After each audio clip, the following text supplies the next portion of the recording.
Hey guys, and welcome to the Alabama Saltwater Fishing Report presented by Angelo DePaola, the Coastal Connection with eXp Realty, the first podcast to bring you the local inshore, offshore, and onshore fishing report, whether it's good, bad, or ugly. All right, guys, I am your host, Butch here again this week. And before we jump into the report, we got a really cool opportunity for you.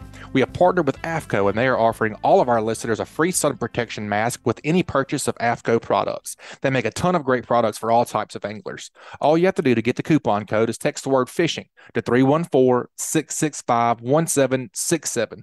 Again, just text the word fishing to 314-665-1767 to subscribe to our email list, and we'll send you the promo code via email.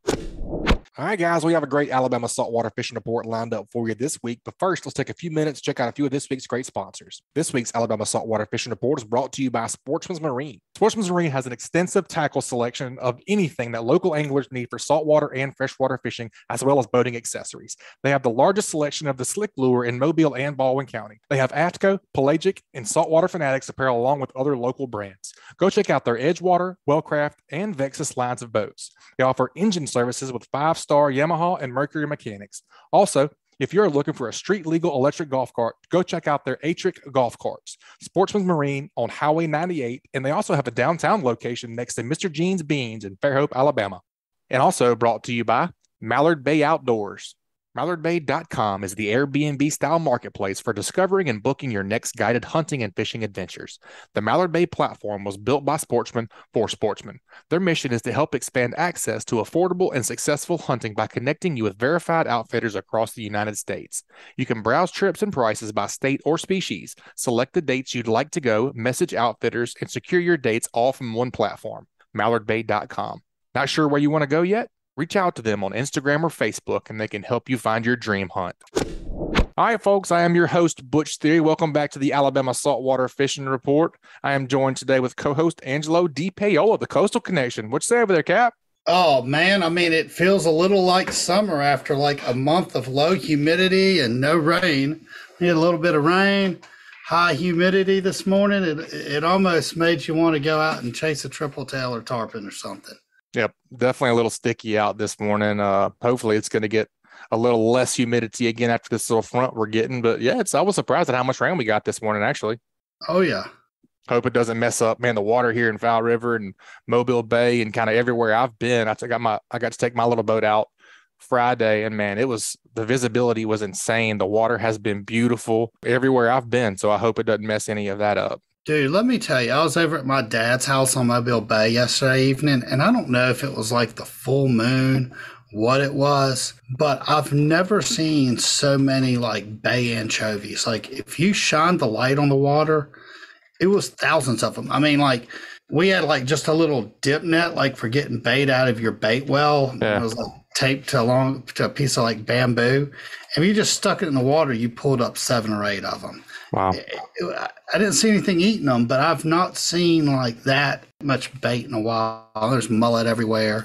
It's like that classic fall fishing is starting to settle in. It definitely is, man. Ton of bait everywhere. Like you say, Friday morning on the way out, I wasn't sure if I was going to have to, stop at the ships with some sabikis and catch some hardtails or those sardines or whatever's biting. But man, we came onto the Fowl River Bridge, headed out, and it was just acres and acres and acres of pogies and 2 throws in the net. We blacked out both live wells. It was awesome. It was about 55 degrees. There was that mist on the water. It was super fall feeling, and it was epic. We were rolling out, 40 mile an hour, and you needed a hoodie on. It was chilly, man. It was a perfect day. Oh, yeah. What did y'all do? Did you catch anything? Yeah, man. We stopped by the ships, caught 4 ling, killed 1, botched a gaff on another one. I was up in the tower driving, so I was not involved in the lost fish, but the circle hook just popped out. You know how that goes. That's part of it. But, man, we had a great day. Caught a limit of snapper.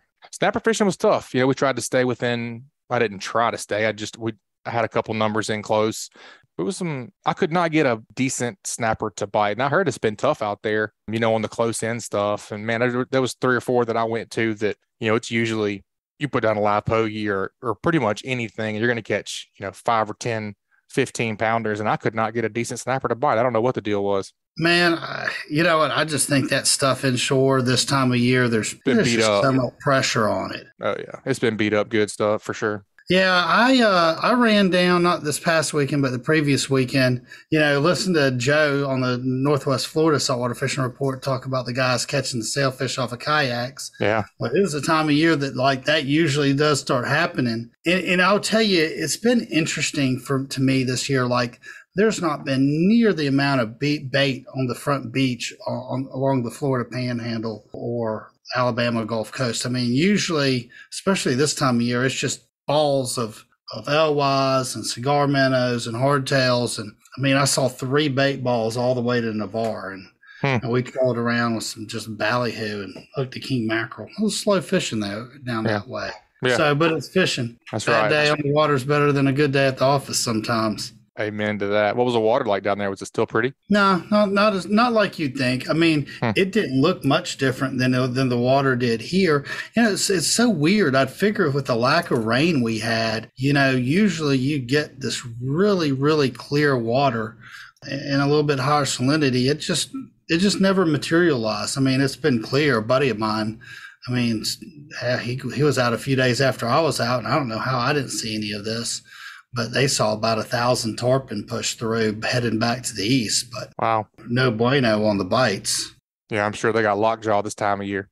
Yeah, I think they're moving like at 6 knots and with one thing in mind, to getting to wherever the heck it is they're going. Yep, getting out of Dodge. What are you guys seeing over there in Orange Beach, Gulf Shores? Kind of just all along the coast. I know you sell pretty much everywhere. What are y'all seeing as far as real estate goes right now? I mean, we literally just kind of pulled up the numbers this morning, and it's interesting.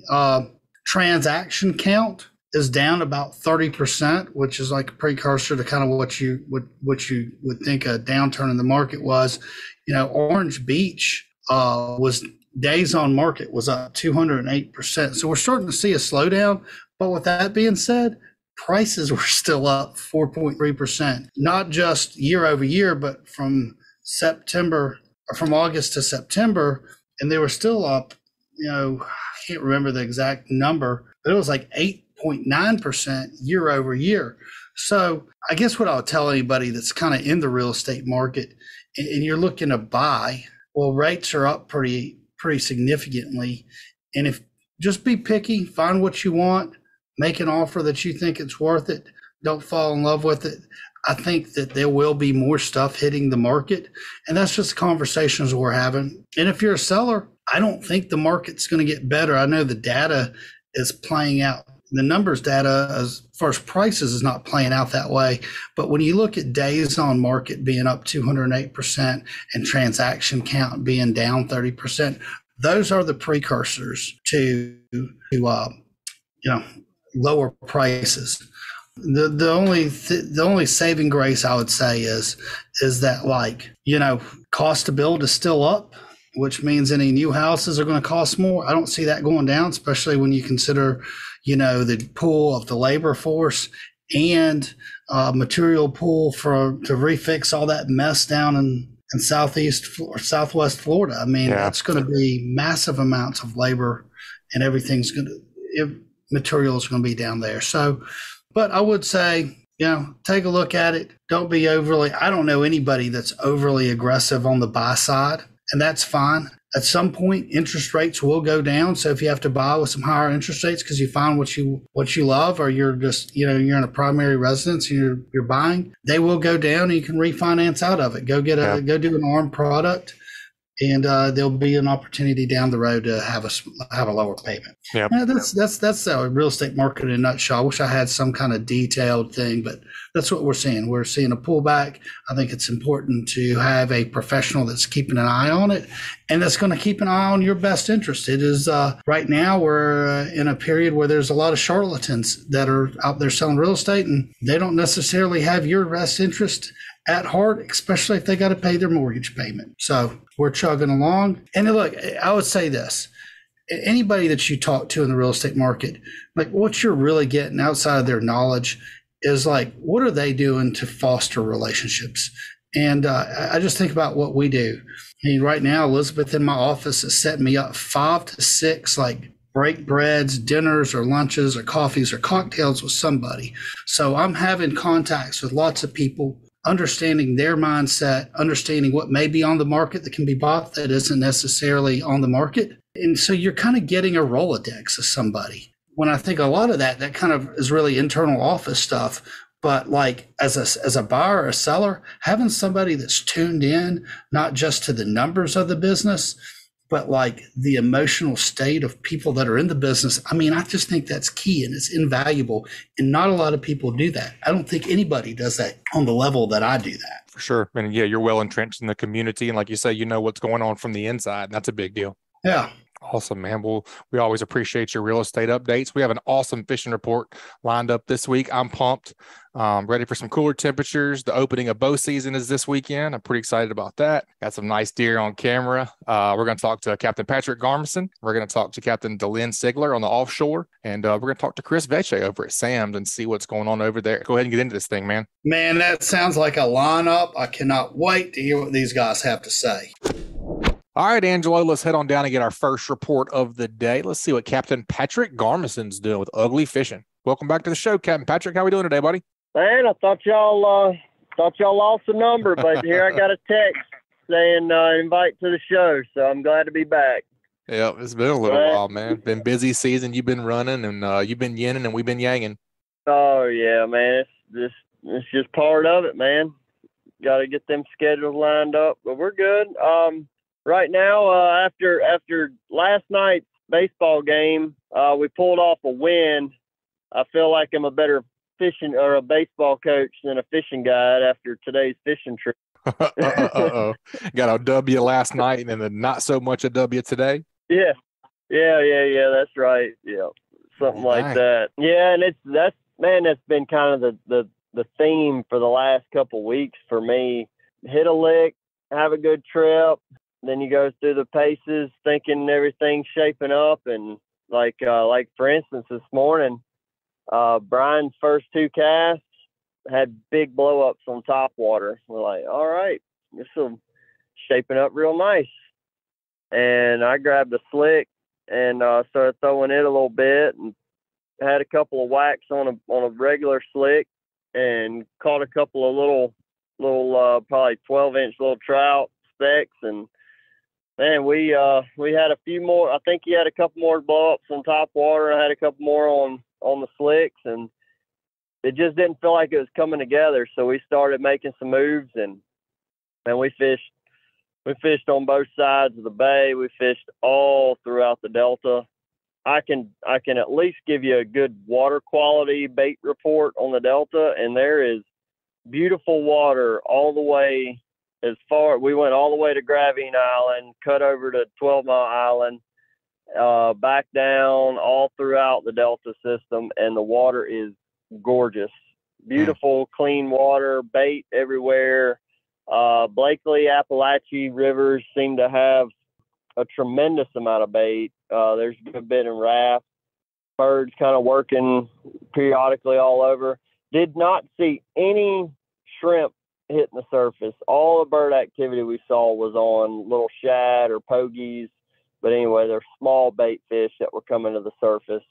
So for what that's worth, I'm optimistic on what we're seeing. Why the fish weren't cooperating for us today and several days, been going forward on the Delta fishing, I don't know. I don't really have an answer for it, because especially with this front coming through, I thought for sure we were going to have some fish really fired up. First bit of cloud cover, rain, just changing conditions that we've had. And anyway, not so much for us. We didn't land on the right school of fish today. But other than that, carrying some shrimp anytime I can get my hands on some, fishing around some structure. We're finding, if we find a single sheephead, black drum, redfish, flounder, anything like that around some like rocky or concrete or anything like that, man, it's a very good chance you're going to find all of those species in that same region. And some of those bites are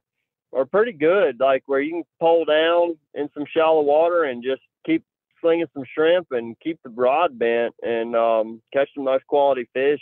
They're not everywhere, but if you go through the motions, fish some of these jetties and breakwaters and different things like that, you can, I promise, if you find a single fish and stop and fish that area thorough, you're going to have a lot of shots at a bunch of fish. So that's been a lot of fun for us. And then some of these smaller tidal rivers are starting to show some fish. We fished Fish River, Magnolia River, some in Bon Secours. It's not like on fire or anything, but there's some redfish and speckled trout and white trout to be caught in a lot of those places right now. So decent overall. Doesn't sound too terrible. Patrick, it sounds like you covered everywhere. That's what I was thinking too. I was watching his gas meter go down the whole time he was talking. I went here, then I went here. I mean, you were in Baldwin County, Mobile County, the Delta. And it was interesting. I saw the same thing yesterday. There was just bait everywhere. I've probably never seen so many bay anchovies in my life. Mm-hmm.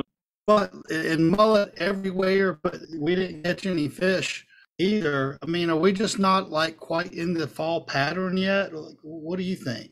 Yeah, I mean, I think a lot of times, I bet if you go back and listen to a lot of our October, late September through mid-October, even all the way through October, a lot of times if you don't land on a good quality redfish bite or sheephead or flounder to really be excited about what you did over the course of the day, a lot of times speckled trout can leave you coming home with an empty bag and scratching your head in frustration. And someday, you'll get these flash in the pan bites where it just comes together.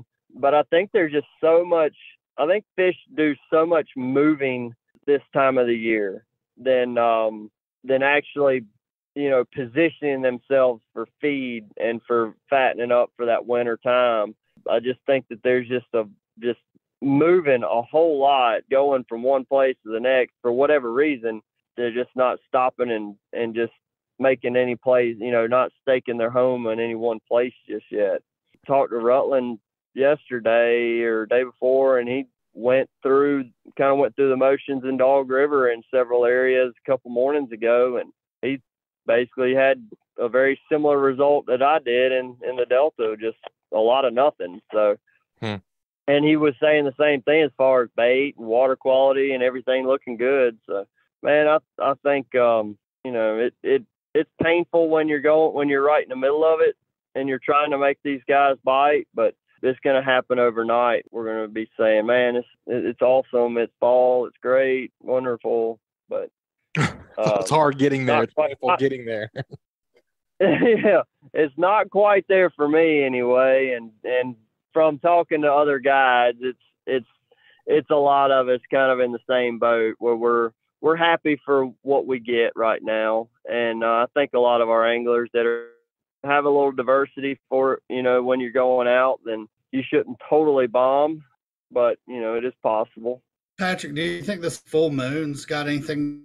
I guess it was kind of weird. It kind of felt like the fishing was worse the 2 or 3 days leading up to the full moon, which is in typical fashion, like if someone asked me, hey, when will be a good moon phase to kind of put a trip together, I would tell them to err towards the side of, the approaching full moon versus the 2 or 3 or 4 days behind the full moon. And fish didn't seem, all the fish seemed to bite a little bit right after the full moon. So I don't know. October full moons have never really bothered me before. I don't think, I don't think that they're, it's not like a July or August full moon. Those can be just an absolute death sentence to a lot of fish bites, but I don't know. I don't have a great answer for you on that one, Angelo, other than just my observations. I look at it, and I'm not being a great inshore guy. I was like, we had these fishing in between these fronts. You had full moon. You look like you had good current. Baits everywhere. It bait everywhere. What the heck? Why didn't these fish get the freaking memo? Telling you. I don't know. Maybe after this front, it'll shape up a little bit. I think so. but I've talked to guys. So I don't know if my listener or if our listeners know this or not, but I do a little fishing report on a TV show called Let's Fish TV every week. And I have to reach out to guys from the Mississippi and the Georgia coast, Georgia having, being on the Atlantic coast, totally different fishery than us. Everybody's kind of singing the same tune. They're a lot of the guides and that I'm getting reports from are still putting a little focus on some bull reds and jacks and line stretchers and saying that the inshore bites are not quite coming together yet. So it's not a Alabama problem. Right. Doesn't seem too regionally specific necessarily. No, because at one point I was starting to believe that all the sail cats in the bay ate all the fish that we were catching. That's funny. And I'm not taking that one now. Like that one's still that theory is still in play because there's still a bunch of sail cats around. But yeah, that one's still in play. That the sail cats ate all the fish until we start seeing them show up really in big numbers. Then I'll back off of that theory. Well, man, maybe after this front, things will kind of even out a little bit. Even on Thursday and Friday, the water temperatures were getting down to near about 70. What you've been seeing where you are? Yeah. It's kind of weird on in the Delta. There were some areas where we saw 71, 72, all the way up to like 75. And I don't recall which system had the warmer waters, but I did see some different ranges. But it's all in the mid to lower 70s everywhere I've been fishing. I want to say that one morning we actually saw 69 degrees somewhere, but it was just kind of a temporary low until the sun got up, and then it came back up to 70 or 71 degrees. Yeah, one of those chilly mornings. Yeah, I will say this though, when we are, it doesn't really matter what fish species that we're targeting. A variety of lures and bait is still pretty damn important. Even just diversity in your colors. Like if you're gonna get on the bandwagon with the slick juniors, like a lot of us have already, don't just hunker down on one color. If there's two or three of you fishing, one of y'all throw the Ozark Shiner, which has been an incredible color for me as far as just about anything that bites that would bite at that type of lure is eating that color. But that and the Mad Mullet, the Swamp Thing, those have been three really good colors. But man, you can throw in the same spot, whether you're fishing for flounder or trout or redfish, and you are getting some of those bites. It seems like they wouldn't eat the same color on two consecutive casts. So mixing those colors up, mixing the bait profiles up, maybe even throwing a big slick right behind, throwing a slick junior, or maybe throwing something with a paddle tail or something like that. And I think what that's telling us is that when we are around fish, there is so many different types of bait that they're feeding on that's the deal. Like there's some fish that are keyed in on the bay anchovies, and some that are on the shad, and some that are on the pogies, and some that are on the finger mullet. And I think you got to kind of throw the tackle box at them right now to really up the ante. Because we have had some days where we've had a live shrimp go, have a popping cork with a live shrimp, one with a voodoo shrimp, one with a slick junior, one with a little slick, and everybody catch one fish, and nobody caught two. And then you move to another area and only a live shrimp got bit, or only a voodoo, or whatever. And so that would be a pretty good tip for anybody that's going over the next couple of days. I think that's a great tip, man. That's definitely writing that over here for what did you learn. I feel like that's pretty much spot on as far as I think you're right. That's why you need the big variety right now, because like Angelo was saying, all kinds of different bait and a bunch of it. I mean, I saw, like Angelo was talking about those bay anchovies, and in my lights at night, there's been pogies, there's been, 10 different bait species. So I think that definitely makes sense to me. Mm-hmm.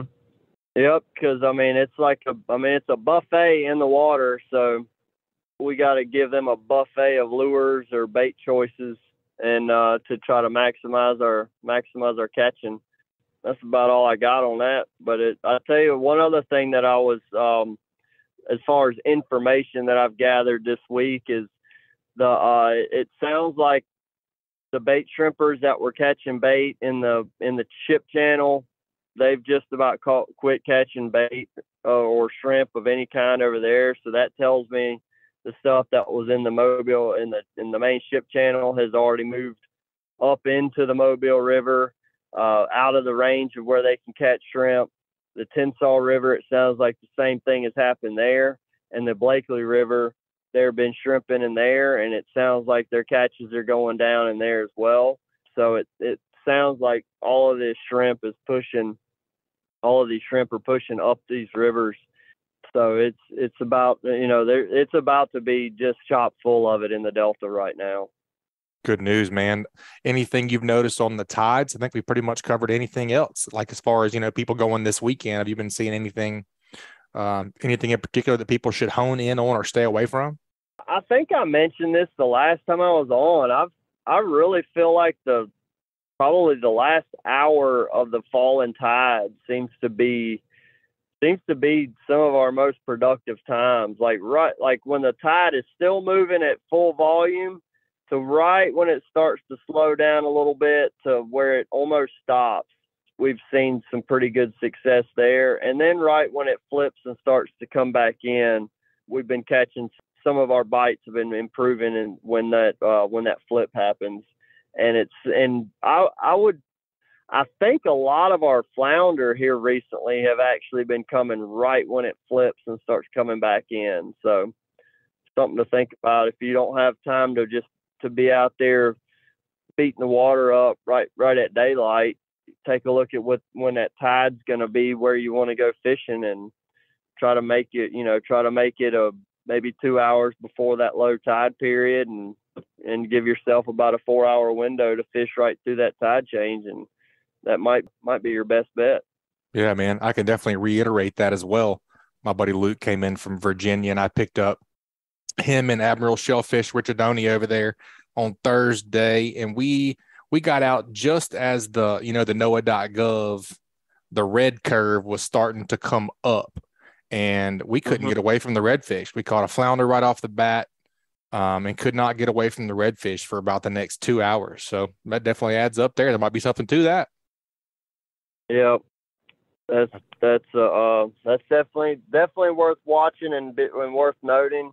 I know a lot of times, like whenever if I'm going fishing just for the fun of it, I didn't have a charter plan or something. If I'm not able to get up and go right out of the gate, right at daylight, then I try to pick a time like that when that tide's going to change and put me in a window when there should be a bite going to happen, and I don't have to dedicate a whole day to fishing. I can just go out there and beat around for that little bit of time, and should be able to get some bites out of it.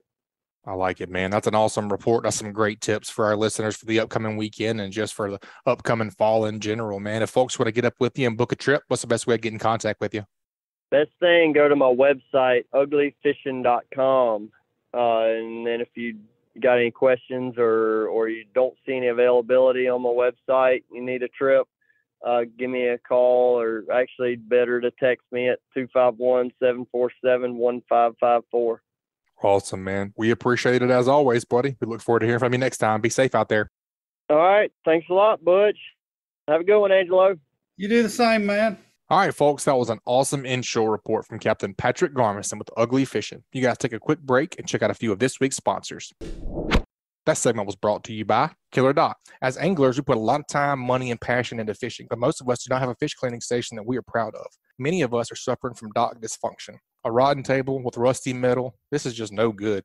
But the dock enhancement that we've all been waiting for is finally here. Killer Doc uses marine-grade aluminum to make fabulous fish cleaning tables and stunning canopies that will keep us out of the sun. Killer Doc combines durability, function, and design to uniquely upgrade your entire dock experience. Visit killerdoc.com to see more. And also brought to you by MB Ranch King. MB Ranch King hunting blinds and feeders are built to last, right here in the USA. With durability and convenience in mind, MB Ranch King's maintenance-free blinds are constructed with high-grade steel and come in a variety of sizes to meet any hunter's needs. They offer high-quality, easy-to-use corn and protein feeders that can be filled with both feet on the ground. Call Kevin today for more info or a quote at 205-807-2937. MB Ranch King, built in the pursuit of perfection. All right, man, let's head on down and get our offshore report of the day. We're going to head on to your neck of the woods. Let's see what Captain Delynn Sigler's up to. What'd you say, Cap? Pretty good, man. Got a little rain. Looks like we got some rain on our seed up the country. So hopefully we'll have some deer for this weekend. Man, I'm at the camp right now. I'm like, it's super interesting to hear your report. I feel like every time we get you on here, it's just like gold. Super cool story of what's been biting. Yeah. So speaking of super cool story, you were kind of telling us a little bit about your last trip, something I've never even heard of anybody doing before. So kind of tell us about that special catch you had. Well, I'd like to take all the credit saying I'm the best captain in the whole world, but I promise you it was 100% pure luck, zero skill involved. And that's okay sometimes too, right? Yeah, it's we caught our jacks, caught a limit of jacks, and I said, all right, guys, no big baits. It's from small baits now. We'll just try to catch some scamp, and then we'll finish up our limit snapper when we get done. And fishing, little tiny cigar minnows, and the guy was fishing. I put it on his hook, so I know a little 3-inch butterbean hardtail, and he drops to the bottom, and he bows up, and the line starts going out. And I was like, well, you got a shark or a tuna or something crazy. And he comes up about 100 yards, and it's, a 350, 400-pound blue marlin just cutting the rug and carry on. And an hour and 45 minutes later, we get him up to the boat and get our hands on him, get lots of good pictures and pet her and turn her loose. Man, that's incredible. How deep were you fishing? 350. That's incredible. It was our deep drop of the day. What kind of rod and reel were you able to get that marlin to the boat? I mean, yeah, I would have been wrecked on most of the stuff that I use for scamp fishing, I would have to think. Yeah, we were using a Talica 25, and because we were just jack fishing and we didn't change anything up, we just switched baits. So we were using a straight 100-pound leader and just 12-aught Mustad commercial grade circle hook. Just like I said, just all luck, no skill involved. That's incredible. We run her down. I think it was 2.6 miles from where we hooked her to where we actually got our hands on her and had her and turn her loose. So it took us a little while, hour and 47 minutes, 45 minutes, something like that. So it took a little while, but we got her up there. Delynn, we were running 16 pounds of drag. What size hook were you using? In hooks, there's no standard size for hooks. So a 9-aught could be the same size as a 14-aught, even in the same manufacturer. So I use the old silver commercial grade hooks, and I don't know the number. I know which one. I know what you're talking about. So they're pretty small, and and the gap between the shaft and the point is it's not very big either. It's not, but I bend it out just a smidgen, so just a little bit, so that you can pass your thumb through there pretty easy. I don't want it too big, but not too small. I think it's a little bit small, so I always bend it out just a little bit. And that's an incredible story. It's just luck. It's just all luck. You know how fishing is. That's right. I'd rather be lucky than good any day. I say it all the time on here. Right place, right time. That's for sure. That's right, man. Well, you said you got your limit of AJs, and I saw a picture that I'll definitely post on the podcast social media this week. There's some giant amberjack, man. What's been the ticket for those guys? Okay, the ticket for amberjack right now, in my opinion, are those big greenback herrings that are offshore. We last 4 trips pulled up there to 1 or 2 spots and catch all you want. They're good size. They're not giants, but they're, we had a 78-pounder the other day. We had a 69.70 and a 73. So they're nice jacks, but they're not giants. But those herrings are the ticket. It's instant on. You don't have to use long leaders. A 6-foot leader is plenty. It doesn't matter what size, whatever size leader you want, 100 pounds, 200 pounds, it doesn't matter. They'll bite it. But they're not wanting rubies very much, and they will hit the big hardtails, but the herring is just the immediate on. As soon as you get down, you're on. So that's what the amberjacks are biting for me. That's one thing I remember about last time we had you on when I was on here. You were just saying, hey, you need a lot of different kinds of baits because they're just kind of biting. different things at different times. And it's interesting to hear you say that, like, right now they're keen on those greenbacks. I just always wonder what causes a fish to not asking the question. It's just interesting that a fish would shift from, like, say, a hardtail, which is pretty regular offshore, to, a greenback that you don't necessarily see out there all the time. Yeah, I don't know what they're thinking, but we've been getting bait fishing's been really good. So we've been spending about an hour and a half a morning getting all kinds. And actually, where I've caught my jacks, several spots are just, they're loaded up with jacks. I told 2 friends of mine about it. Both of them went by there. Neither one of them got a bite, but none of them had herrings. All they had were hardtails and ruby lips. And they said they were there. We could see them, but they won't bite. And I said, we've left them biting every time we go by there. Wow. You having to run a long ways for those guys? Going down super deep? Yeah, pretty good ways. I haven't found anything close. I got one spot that's at about 36 miles that's got a lot of them. You catch all you want. But other than that, all the rest of them are 40, 50, 60 miles out. So, and there's some of them are public rec, some of them are private. The one that's in close, it's private. What about the big grouper? I saw a real nice gag, wasn't it? Yeah, he was 40.8, I think. He's pretty decent. We've had one over 40 or right at 40 the last several trips. So there's some big gags around. Just luck. Same thing. We were scant fishing, and actually, the last fish of the day, he caught, I think, a white snapper. And he goes, "You think I should put that back down?" I said, "Well, we're done. We've got a limit of big snappers, limited jacks. We've caught a blue marlin. Why wouldn't you put him back down?" That's right. So I said, "I see a big fish down there. He's down there. I see a big fish." I said, "I don't know what it is. Could be a big jack or a big snapper or something. But he's big. I can see him." And I hooked him through the nose. He dropped him back down, and he caught that fish. So that's incredible. Yeah, at the end of the day, what do you got to lose? I mean, why not run a big bait? Yeah, you've already got a win. You say you see that fish. Yep. What kind of machine are you running on that boat? We run Garmin's on this one, and I'm not sure of the number, but, once you look at them for so many years, You can tune them. Some are better than others. I've had some little 600-watt machines that read amazing, and I've had some 1,000-watt machines that read terrible. But ours read pretty well. You just got to keep playing with them till you figure them out. Yep. But yeah, you can see them. You can see them same way with the jacks when we were fishing. Drop down, stop right there. All right, next guy, I see you going, you drop. I can see they're sinking their bait going down, and I can see the jacks. So as soon as they get, 10, 20, 30 feet above the jacks, I just tell them stop right there, and the jacks come up and bite them. That's incredible. Saw a bunch of nice scamp, too. What's been the ticket with those fellas? They're hard to come by. They're pretty tough. Tommy Holmes had 14 Friday, but he said he fished pretty hard for them. They're around, but they're only in certain spots. Seemed like, that's exactly what I was going to say. It seemed like earlier this year, the spring and early summer, man, they were everywhere, and lots of pictures of them. You were smashing them, and a bunch of the guys over here were smashing them. Maybe they're just a little beat up, They are. That's exactly what they are. And they're in that shallower water too. You catch a lot of them in that 200, 190, 180 feet of water, some really big, nice ones in the spring. And they're there until about the second or third week of June on average, and then they leave. So, come July, you go back to the same spot. You're like, man, I've been killing them here. And you go back and you hear crickets chirping. They're gone.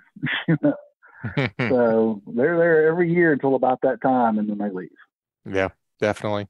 Well, you were talking about bait being important, and Angelo and I were talking a minute ago about how he's been seeing kind of a lack of bait over there on the beach where you guys fish out of. And you did mention that you were catching some a decent amount, kind of out and spending a lot of time on catching them.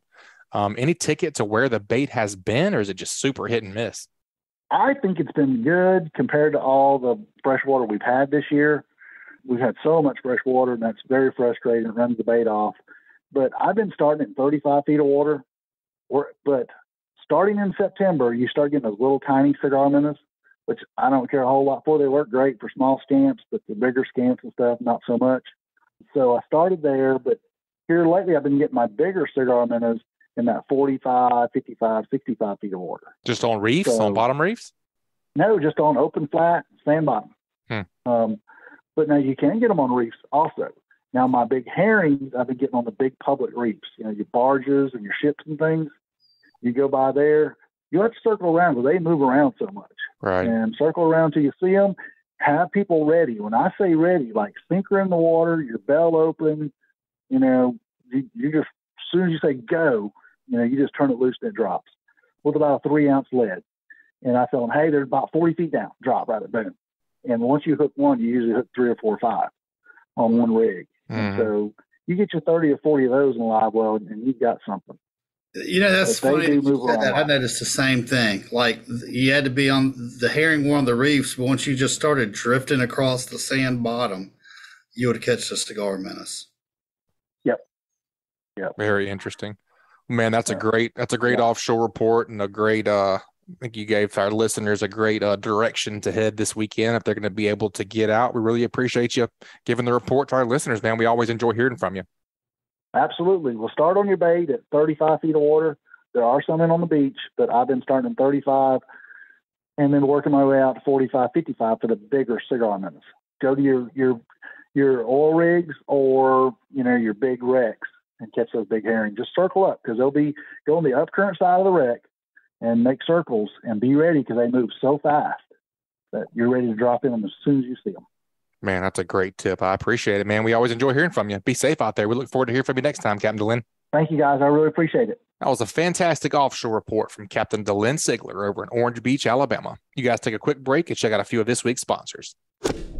That offshore segment was brought to you by Test Calibration. If your diesel has low power or is consuming excessive amounts of fuel, these are common signs that your turbocharger may need to be rebuilt. Don't waste your money online with the cheapest options where you get no support after the sale. Test Calibration has been selling and servicing diesel, turbochargers, and fuel injection systems since 1976. No matter if you're running a diesel in your boat, tractor, or truck, Test Calibration can help you. Contact them at 800-822-0057 or visit them online at testcalibratindieselandturbo.com. And also brought to you by Fish Bites. For over 20 years, Fish Bites has been helping anglers all along the Gulf Coast and around the world put fish in the cooler. Ask for Fish Bites or Fish Bites Fight Club lures or visit fishbites.com. Fish Bites, made in the USA. All right, man, let's head on down to Orange Beach, Sam's Bait and Tackle. Let's see what Chris is up to. I know he's been in the surf some and he's been inshore. Welcome back to the show, Chris. What you been up to, buddy? A little bit of everything. As always, that does not surprise me a bit. Yeah, I haven't been on. Well, I say a little bit of everything. I have not been offshore at all. So I guess there's a little bit of a lie in there. But as far as like inshore, I've been either on the beach or I've been in my kayak or I've been on the skiff, doing some sight fishing and stuff. And it's really been awesome.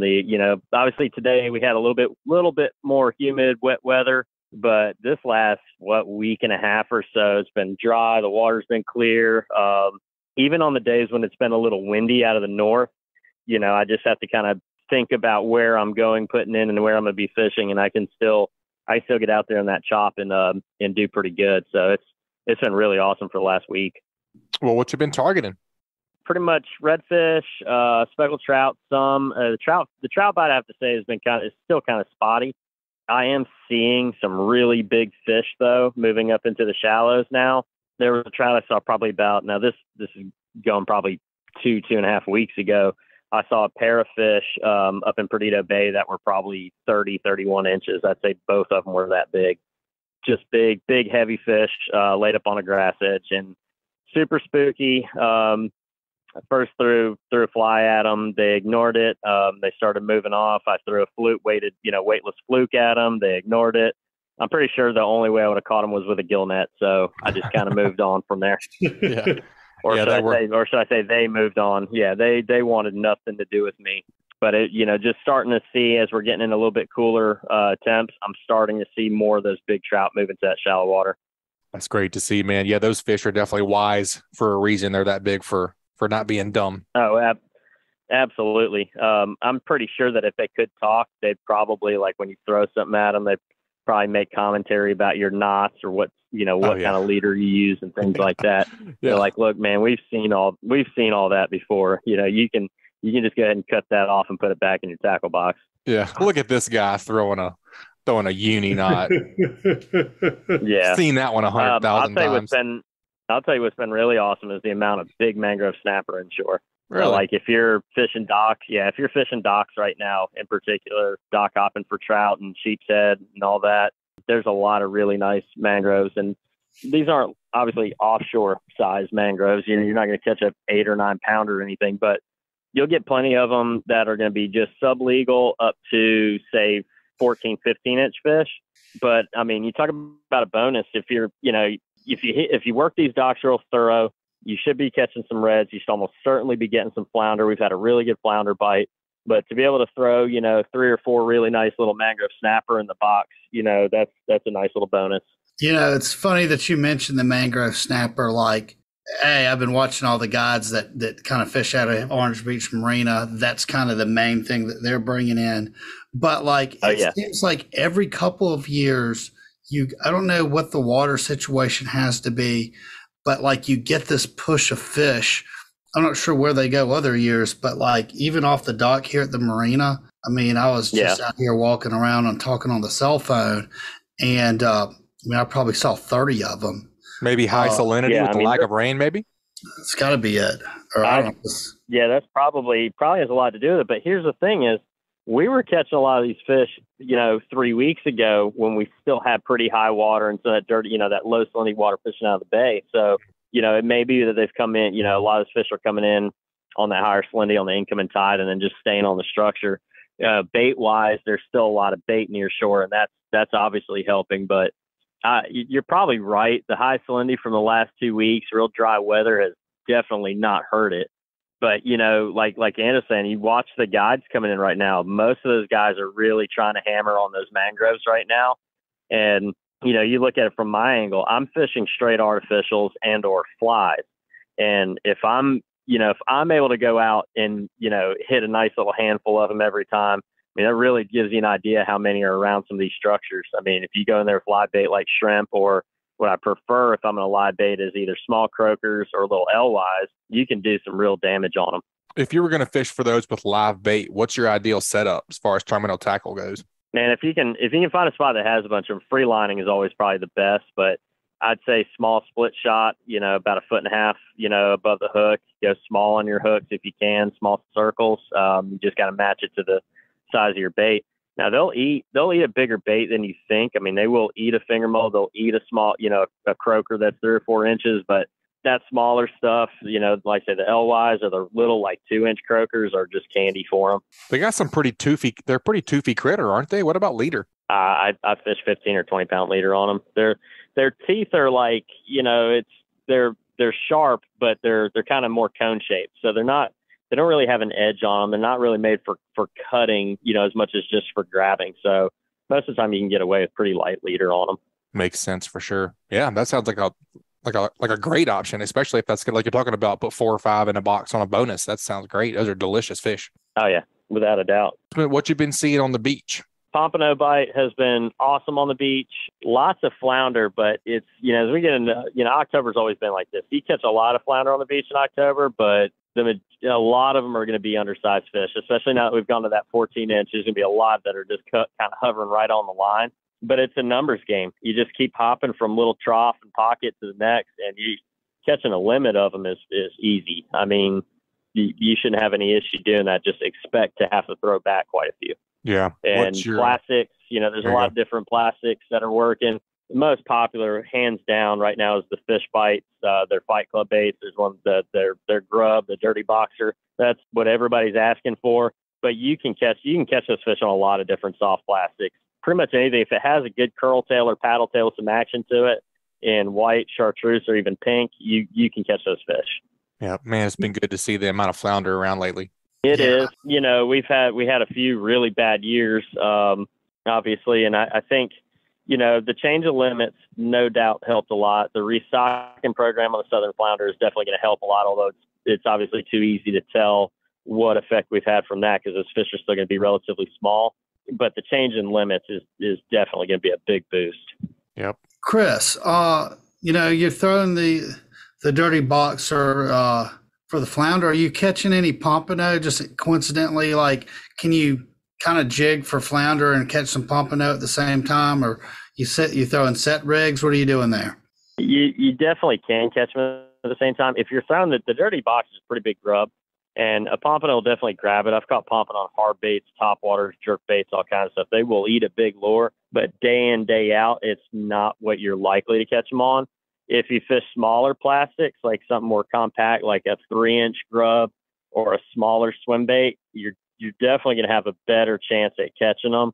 Another thing everybody overlooks at throwing for flounder, and something that you can fish in deep water, shallow water, doesn't matter, is just a simple bucktail jig.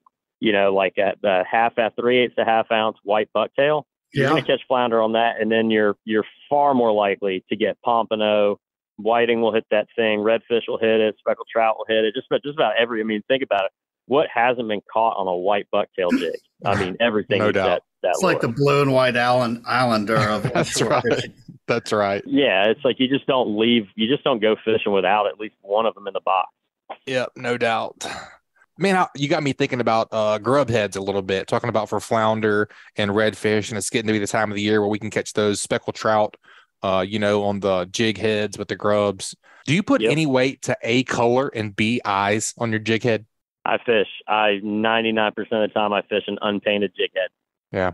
And if it has eyes, great, I guess. It doesn't matter to me. I fish a lot of, like, my favorite heads to fish inshore are the owner jig heads personally, and probably a close second would be like the Berkeley Fusions, which are a newer one. I like them because of the quality of the hook they've started putting on them. It's really made a big difference. But I fish unpainted lead without eyes, I'd say the majority of the time. Yeah, I was just curious. I'm kind of leaning toward the same thing. For years you just hear, got to have a red one or a white one or eyes. Gotta have eyes or whatever. Yeah. Oh yeah. I've been paying way more attention to just the hook as well. Yeah, I mean, think about like reskirting some of your offshore trolling lures. I'll have somebody bring in their favorite high-speed wahoo bait, and they'll want like a black and red skirt or whatever, and it's got that little bit of like foil on the back and that red line that goes down the center. And I'll have a skirt that's almost identical, but it won't have that red line down the center. And they'll be like, man, I really want that on there. Now you think about it. You're pulling this lure like 20 knots, 15 knots. Right. This wahoo is gunning it to get that lure. Do you think he's going to hit the brakes at the last second and be like, whoa, where's the red stripe on that that's one? That's right. I'm not hitting that one. That's funny to think about. But it all boils down to being a confidence bait. You know what I mean? And if you go fishing with your buddy and you're both using white grubs and he's got a red jig head on and you don't, now he could just be in the right spot. You know what I mean? He may only be 20 feet from you, but he's just, absolutely. But the fact is, you saw him tearing them up on that white with a red head. So guess what you got to have? Got to have it. Oh, absolutely. It's just it's a confidence. Yeah, it's a confidence bait. So yeah, that's a great point. Yep. Confidence is a lot of it too. Like we always talk about, it's a big deal in your spots and your tackle. You got to have it. Absolutely. You're not gonna give any lure you tie on if you're not confident in it. You're not gonna give it to. You're not gonna work it the way you should be working it. You're just gonna be kind of lackadaisical, throw it out, and just kind of more or less reel it in. And halfway through the retrieve, you just zip it back in real quick. So yeah, you don't give it its due if you're not confident in it. Agreed, man. Well, you mentioned redfish and sight fish and some of those guys. Let's walk through that a little bit. What they kind of do in the grass flats. That's almost too easy. Yeah, grass and just open sand even. Some of the points on the north side of Ono Island right now where it's just open sand. Some of them have some grass edges to them, but a lot of these spots are open sand bottom and you might have some depressions. They really like the depressions, but don't be surprised if early morning you just see a group of, 4, 5, 6 reds just laid up right next to the shoreline, in a foot of water over an open sand. I mean, they're waiting for bait fish that are running that water line, trying to hide along that water line. So they're there low light hours. But you could go right now and fish midday as long as you have some decent water movement and you find areas holding bait. You'll find some redfish, no doubt. I mean, they've been extremely thick. I'm starting to see a lot more sheep's head inshore. I know quite a few of our customers are starting to catch sheep's head, mainly along intercoastal. So that's, as we start getting towards the end of this month, I mean, it's that time to start targeting the convicts. I mean, they're going to be all over the infrastructures, the bridges, and any deeper piers that have good current on them are going to hold a bunch of them. Yep, they've been talking about that over here too. Our last 2 weeks, I think it started either last week or the week before. Scott Kennedy was starting to catch some, and Patric Garmeson, the old sheep herder, he's been catching a bunch of them over here too. So that's good news. Yep, absolutely.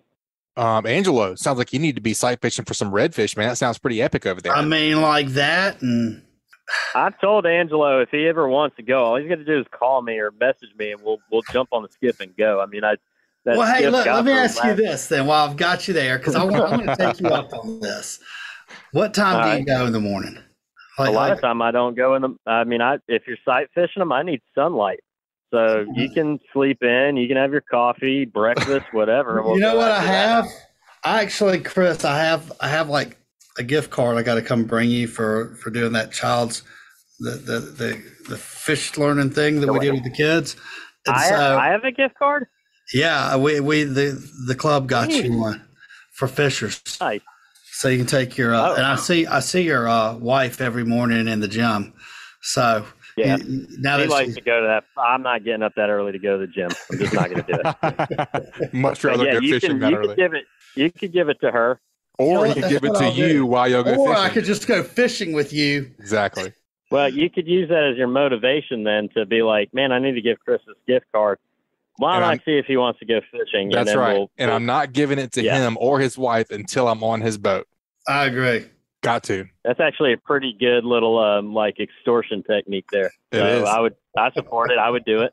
I support that as well. I like it. Yep. Man, that's a great report, Chris. It's always good to hear from you, man. If folks want to get up with you and pick your brain, what's the best way to find you? Come down here to Sam's Wednesday through Saturday. I'm mostly here in the afternoons and evenings. That's at 27122 Canal Road, or they can give me a call here at the store at 251-981-4245.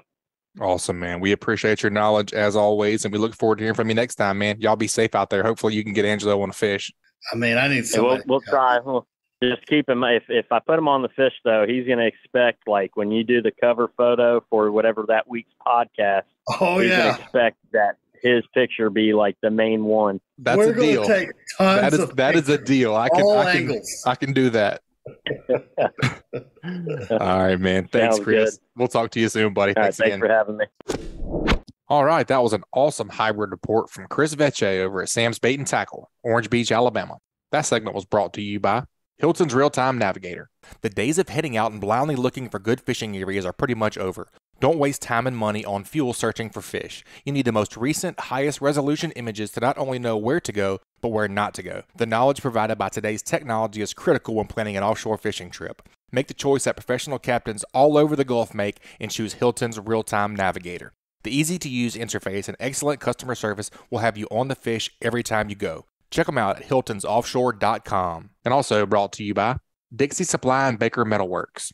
Dixie Supply and Baker Metalworks are proud to be your metal roofing headquarters for over 40 years. Save time and money by buying from the most reliable manufacturer on the Gulf Coast. Buy it today, pick it up today. With the addition of their new store in Cantonment, Florida, they now have 8 locations to serve you. Dixie Supply and Baker Metalworks, your metal roofing headquarters. All right, Angelo, you know we got to do What Did You Learn before we get out of here today, man. What'd you pick up from today's show?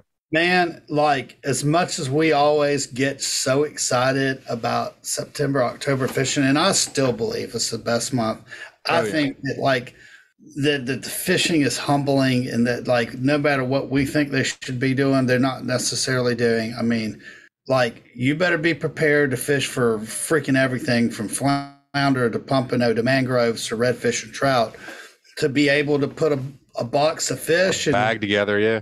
You know, just you better have a lot of rods, reels, and, you know, different things to throw out there. Yep. Seems like every one of our guys pretty much said that, you know, talking about variety of baits. Captain Patrick was talking about variety of baits, and Delynn too. Those amberjack were really honing in on those greenbacks. Sounds like bait's pretty important right now. And it makes sense, man. Like Patrick was saying, give them a buffet right now, because like you and I were talking about, there's a ton of different bait everywhere right now. Yeah. Well, and you know, the other thing that when we got off the phone or got done interviewing Delynn was he reminded us clear lid and lights for those greenbacks, because, man, if you don't have that in there, they just ain't lasting. They just, and I mean, they're not a small fish either. I mean, these things are 5-6 inches long and or longer. Bait. Yeah. You're right. He did remind us, hey man, make sure you tell everybody, you know, clear live well lids or a light in there, because they beat themselves up, and when you get there, they're not alive. It's not a good situation. Yeah, I agree with you, man. A couple other things I picked up was last hour of the falling tide. You know, if you have a job where you have to be there early in the morning or something like that, you know, you don't have to pick, you know, dawn or dusk. You can watch that tide charts and get the last hour. Man, I'll say this. What's very interesting to me on the tides is, like, growing up fishing out of Mobile Bay, Fowl River, Dauphin Island, like we always fish the falling tides, right? Yeah. It's the opposite over here in Orange Beach. Like you want the incoming tide. The falling tide pushes out this just dirtier water, and the bait seems to get pushed in with the incoming tide. For Pompano at the jetties, it's been incoming tide, and what I find is, and I'm sure if we had Chris on here, he would say this: if you're going to go sight fishing for redfish on these points and grass flats and sand flats, you need an incoming tide to push some clean water up in. Yeah, definitely. It's interesting, different parts of our, like, there's not a lot of mileage that separates Dauphin Island from Orange Beach Gulf Shores, but the way you fish the two areas is way different.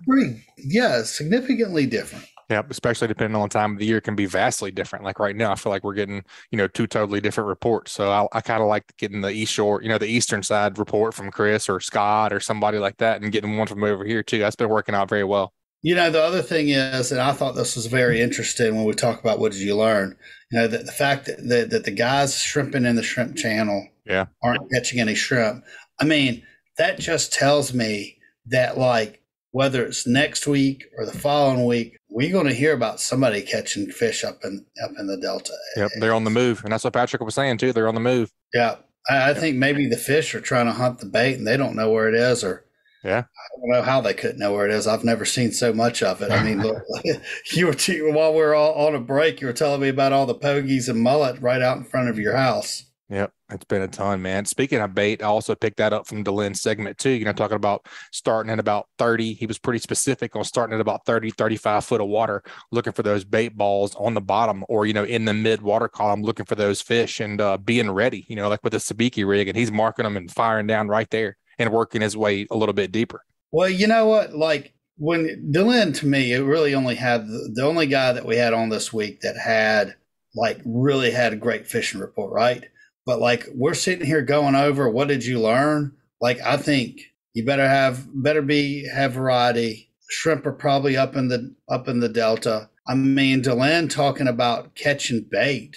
I mean, and the cigar minnows being on the flats and the greenbacks being, on the reefs. I mean, I found that to be true fishing earlier this summer. And I can tell you coming out of the pass and the buoy, and there's just not a lot of bait out there. So, right. I mean, you got to get creative.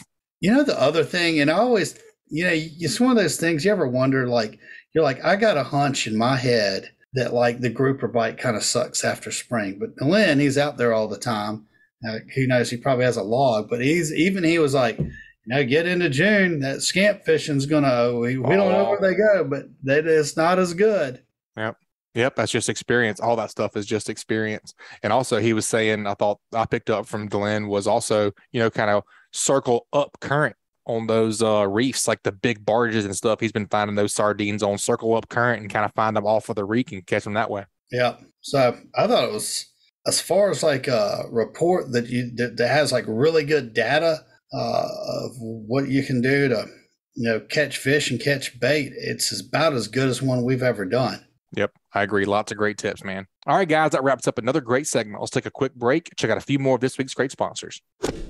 That segment was brought to you by Bucks Island. Bucks Island. They have new pontoon boats, bass boats, bow riders, and aluminum boats for sale. They provide boat service on all kinds of boats, even if they weren't purchased from Bucks. Visit them at 4500 Highway 77 in Southside, Alabama, or give them a call at 256-442-2588.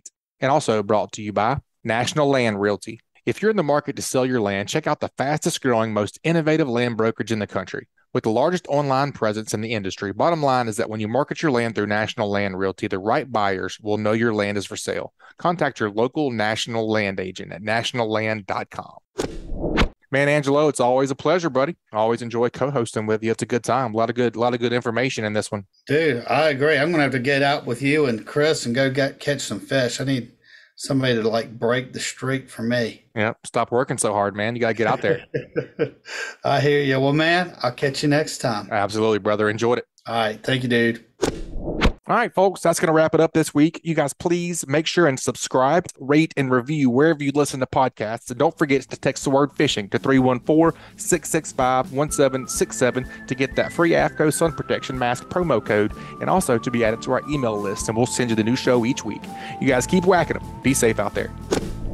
This week's Alabama Saltwater Fishing Report has been brought to you by Photonus Defense, simply the best in-class night vision systems ever built. Contact them at photonusdefense.com to learn more. Photonus Defense, Masters of Darkness. And also brought to you by Richardoni Family Dentistry. You're going to need a good dentist, so you may as well make an appointment with fellow angler Josh Richardoni. He provides services for all ages and accepts most dental insurances. Call today to book an appointment, 251-342-6672. And also brought to you by Admiral Shellfish. Admiral oysters are available by the dozen at Bon Secours Fisheries, Inc. in Bon Secours, Alabama. From a simple, nutrient-dense appetizer at home or a shucking party with friends, Admiral oysters will steal the show. Follow their adventures on Instagram at Admiral Shellfish Co. And also brought to you by L&M Marine. L&M Marine has something for everyone, from small hunting boats, pontoons, as well as bigger bay hybrid boats for the hardcore angler.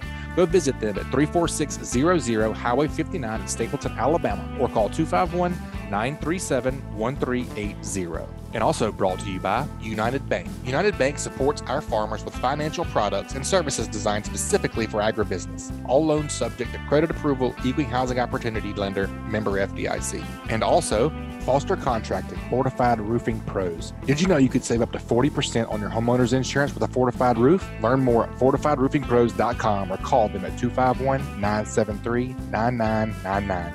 Also brought to you by Coastal Conservation Association of Alabama. Check them out at ccaalabama.org. And also brought to you by CCA Alabama. Catch a tagged redfish this summer and win a 2022 Nautic Star 215 bay boat with a Yamaha 150 horsepower motor and aluminum trailer package worth over $65,000 in the inaugural CCA Alabama Star Tournament. Sign up now at joincca.org/star tournament.